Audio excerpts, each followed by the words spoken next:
Welcome back to another video. This video is how to get into identity access management. I've been in IAM for about 13 years plus or 12 years plus. Started back in 2011. One thing I've been getting a lot of messages on my DMs on Instagram, LinkedIn, on getting into identity access management, and also on TikTok. Been getting a lot of DMs regarding can you please make a video on how to get into identity access management. So within identity access management, you've obviously got identity access management and customer CIAM, which is customer identity access management. People are getting a lot mixed up when they're trying to make content or they're trying to get the work done, and when they're first trying to get in, they're making a lot of moves on LinkedIn, a lot of messages, a lot of posts. So first things first, what I'd say, number one, I'd say pick your focus within IAM. So whether you're doing SailPoint, Ping Identity, once you've done one identity platform, every single platform is quite similar in their own way, except ForgeRock. ForgeRock is the one exceptional. It's very different. I can't explain it because I've not touched it. I've not even seen it. It's very hard to get the tool in itself.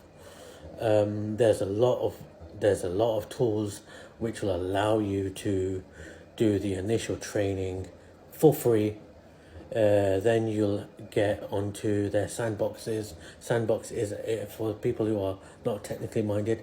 They are a DevOps environment where you're able to do everything from single sign-on, multi-factor authentication, role-based access, recertifications, certifications, and a lot of the other stuff as well, like OpenID, how you're able to authentication. I will talk more into this in later videos. A lot of the terminology on how to get into identity access management, but this video is more about getting into identity access management. So one is to pick your focus, whether it's becoming a SOC, cloud security, GRC, IAM.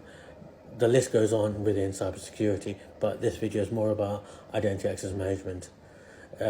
Next thing I'd say is try more on the development side, because there's a lot more roles and there's a lot more opportunities for people who are starting off, and it's a lot easier to learn from the ground up and grow yourself. You're not going to get in, even if you're been in IT and you're a developer, you're not going to get in straight top end as an architect or a program manager or managing teams and senior leadership. It's always best to work your way up the field. Age is just a number. Just work yourself up, guys. Seriously, it's not worth the hassle that you get to the top end and then you can't find a role. Post things on like TikTok, YouTube, LinkedIn, so people out there, and then connect. So the third thing is post at least once a week on what you're learning within IAM. At least recruiters and hiring managers will see this, and try to connect with people in the field. And if you guys want to connect with me on LinkedIn, send me a message. I will share my LinkedIn link with you. Just send me a message. Also, there's a lot of open source and freelance gigs that you can sign up to. That link I can also provide. Just send me a message and I'll provide that link. And don't compare yourself to other people in the field. Everyone's different. Like, if you're trying to compare yourself to myself, who's been in the field for over I've been in IT for over 25 years. So the first point is pick your focus. Number two is build a lab.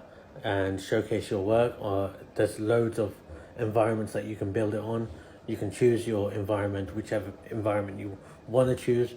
Just do your own research. At least post once a week on what you're learning within IAM. There's a lot to learn. There's not enough people in the UK doing this type of work. Well, good enough people. And then number 3 is post once a week what you're learning, connect. And number 4 is connect with people in the field. Don't just apply randomly. You will just get rejected. And showcase all your work on your CV, and outline a profile website, so you've got your whole work listed, like a GitHub, or create a GitHub account and you can post like that. And then volunteer for open source. Like there's like loads of discords within identity access management, where people will reach out to you to volunteer to talk at some of the events. But don't compare yourself to other people as well, is my last point. And on the other point, I would like to add is there's a lot of discords that you can join to get advice, share your knowledge, and you're basically sharing your knowledge with other people, which is only going to make yourselves stronger, better, and knowledgeable in the field. A lot of things are now moving into AI. So one of the other tools that I would suggest is there's this one question which keeps cropping up. The question is how do you use Gen AI to be more productive within identity access management? Answer that question. Leave the messages in the comments.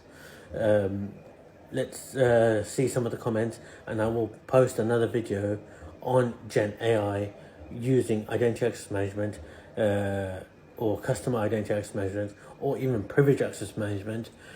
But the other good thing in this field recently, SailPoint bought out a privilege access management company, as well as CyberArk has also brought out a identity access management company. There's a lot of movement happening in this field. This year is going to be a very good year for a lot of work. And in the later videos, I will explain what I'm actually doing, and because I'm actually trying to build this brand up now, full time. So you'll see a lot more videos from me. So stay tuned, like, share, and follow me for more cybersecurity identity access management videos. I will try and post more, but obviously I'm really busy with my personal life as well. So answer that question. The question again is, how do you use Gen AI to be more productive within identity access management? Take care. Bye.